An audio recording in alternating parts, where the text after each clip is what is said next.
భగవంతుడు ఉన్నాడని గుర్తేమిటో తెలుసా? ఇక్కడ పెద్దాపురంలో పోలీస్ మీట్ అయింది. నా దగ్గరికి ఒక పోలీస్ అధికారి వచ్చారు. వచ్చి నాకు ఆయన భగవంతుడు ఉన్నాడు అనడానికి గురువు గారు నేను చదువుకున్న చదువు నేను చేస్తున్న ఉద్యోగమే సాక్ష్యం.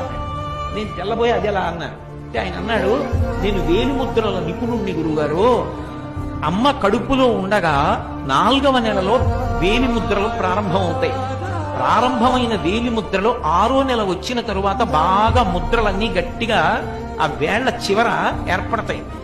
అమ్మ కడుపులో 6వ నెలలో ఏర్పడినటువంటి వేలిముద్రలు మళ్ళీ ఎప్పుడు పోతాయంటే శవమైపోయిన తర్వాత కూడా పోవు. డీకంపోజిషన్ అంటాం. డీకంపోజిషన్ అంటే ఆ శరీరం ఇంకా చివికిపోయి బ్రహ్మాండంలో కలిసిపోవడానికి సిద్ధపడిపోతుంది, ఉబ్బిపోయి పగిలిపోవడానికి.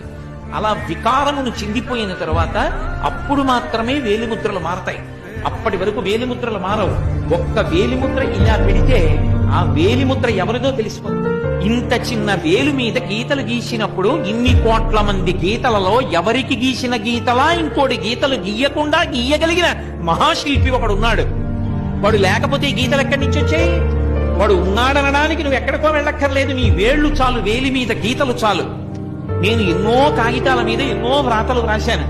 అవన్నీ నీళ్లు పడితే చిరిగిపోయి తడిసిపోయి అక్షరాలన్నీ కూడా ఇక కనపడకుండా పోయాయి. కానీ పుట్టినప్పటి నుంచి చేయి కడుగుతూనే ఉన్నాను. ఏది ఒక్క గీత కడగబడిందా, పోయిందా? అంటే గీతలు గీసిన వాడు ఒకడు ఉన్నాడా? వేళ్ల మీద ఇన్ని కోట్ల మంది వేలిముద్రలు ఒకడికి ఉన్నట్టు రెండవ వాడికి లేకుండా సృష్టించిన వాడు ఒకడు ఉన్నాడా? వాడెక్కడున్నాడు అన్న తాపత్రయం లోపల కలిగితే చూడాలని పరిగెడితే వాడు గుళ్ళో కూర్చుని ఉన్నాడు.